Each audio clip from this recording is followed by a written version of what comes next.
The world is a scary place. It didn't always feel that way.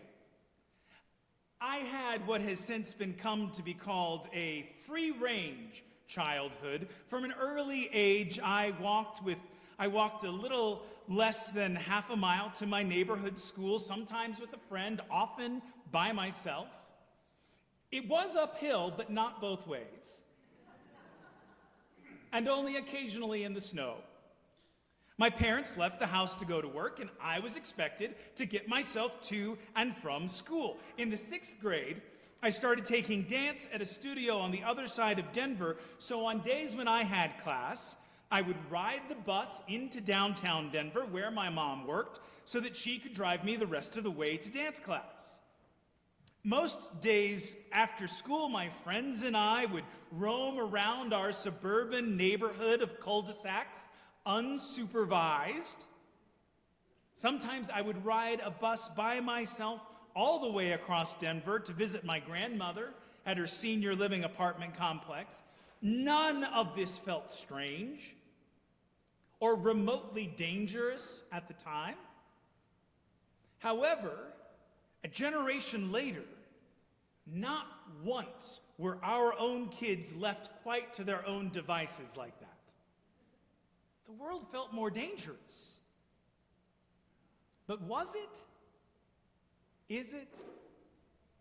Has the world gotten scarier, or has our level of awareness made us more afraid?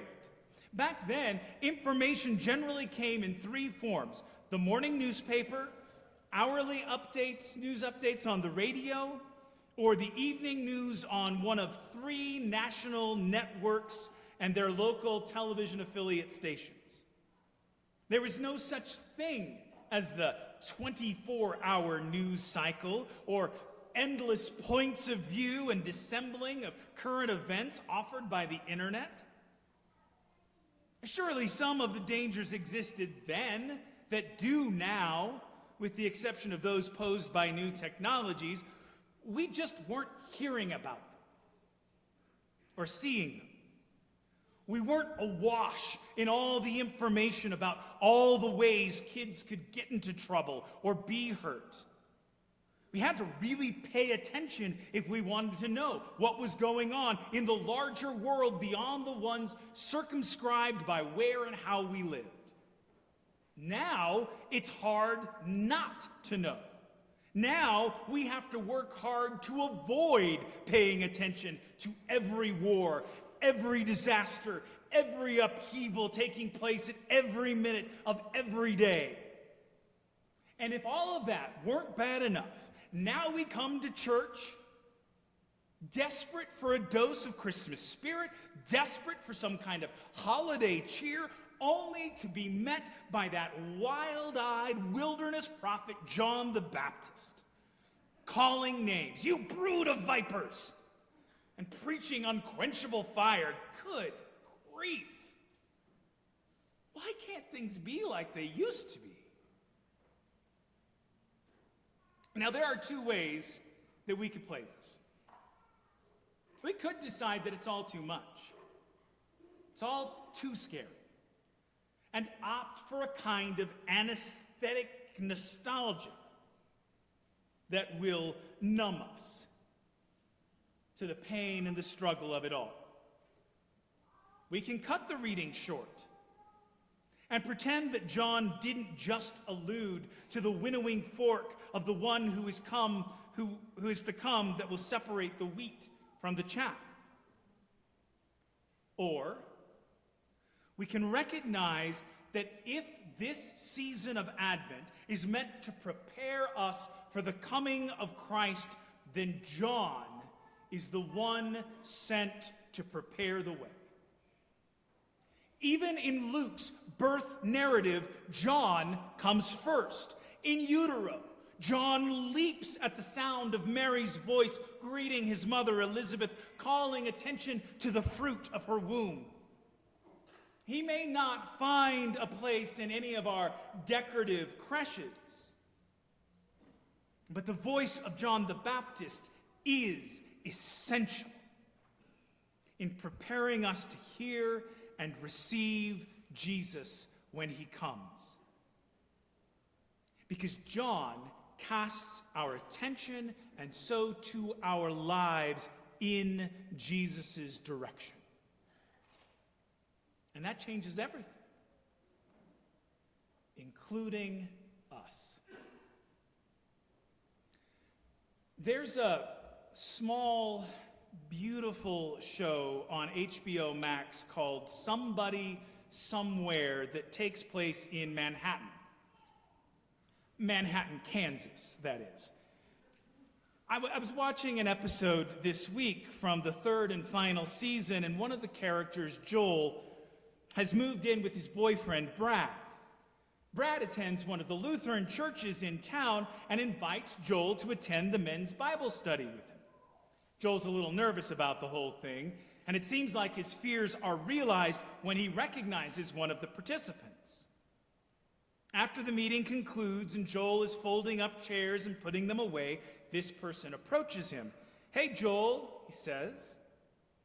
"It's Brett. Do you remember me?" And you can see Joel's discomfort. "Yeah, I remember you."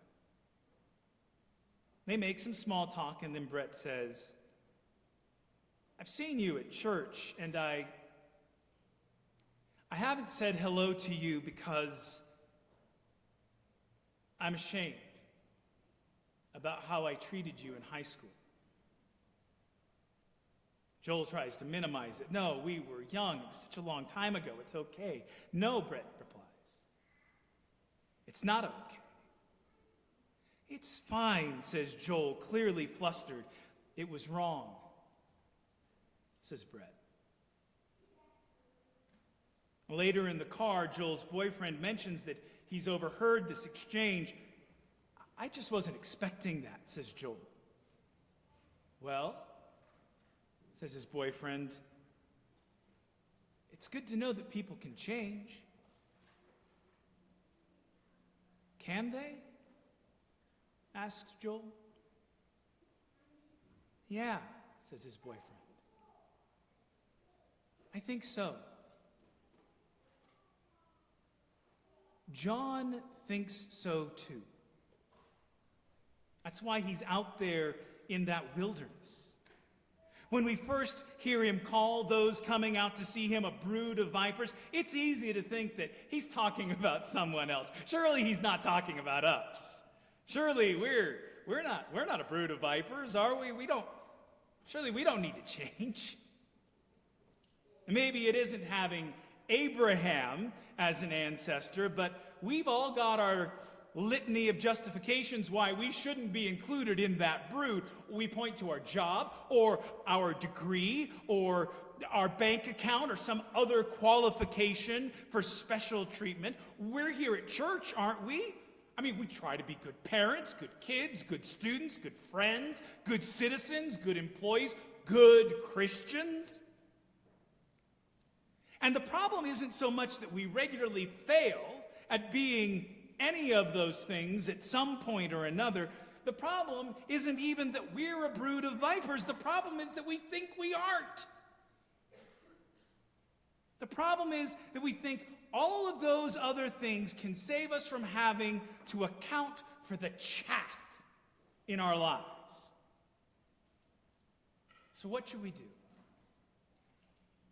3 times that question gets asked in this text by the crowds, by the tax collectors who have improbably come out to be baptized, by the soldiers who were likely there to keep an eye on John for the powers that be. What should we do? What should we do about the situation in Ukraine? Or Gaza, or Sudan or Syria or anywhere else in the world where the blood of innocents is being shed? What should we do about the rise of authoritarian regimes and the loss of bodily autonomy? What should we do about shrinking Arctic ice and the increase of catastrophic weather events and the new normal of record high temperatures? What should we do about all the things that we know about and can't escape that make this world an increasingly scary place to live or to even consider bringing children into? You know, it's oddly comforting to recognize from this text that while the players may change, the game remains largely the same. What does John say? What does he address? Well, clearly, if you've got more than you can use and someone else doesn't have enough, share what you have. The human impulse to hold on to more than we need is the whole reason Jesus taught us to pray for today's bread, today's manna. Because anything more than that is usually too much. And resource guarding doesn't just put us at odds with one another, it betrays our trust in God to provide for what we need. If you're in a position to enrich yourself by financially defrauding someone, don't do it.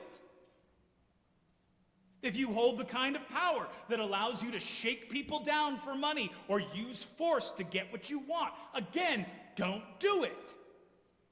It's that simple. This isn't rocket science. To paraphrase a bit of rabbinic wisdom, do not be daunted by the enormity of the world's grief. Do justly now. Love mercy now. Walk humbly now. You are not obligated to complete the work, but neither are you free to abandon it.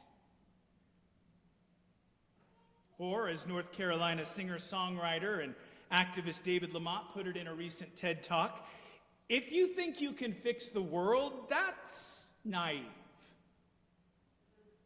And if you think you're going to save the world, well, that's probably shooting a little too high. But you can absolutely change the world by starting where you are, in small and meaningful ways. Notice, too, that John's call isn't about changing someone else. The crowds aren't told to change the behavior of the tax collectors and the soldiers, and vice versa.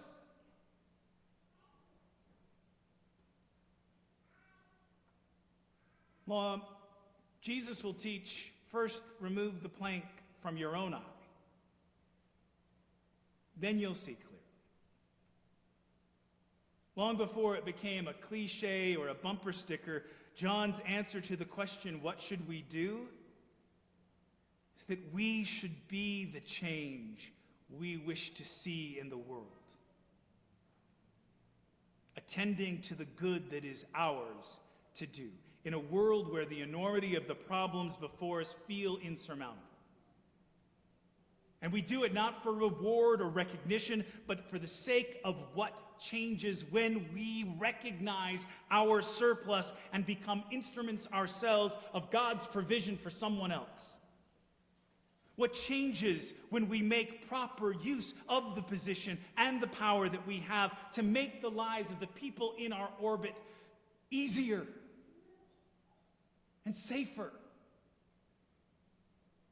When we see the blessing of our own lives as a blessing not simply for ourselves, but for a world that is changed for the better by the good that is ours to do. Here and now. Alleluia. Amen. Would you stand as we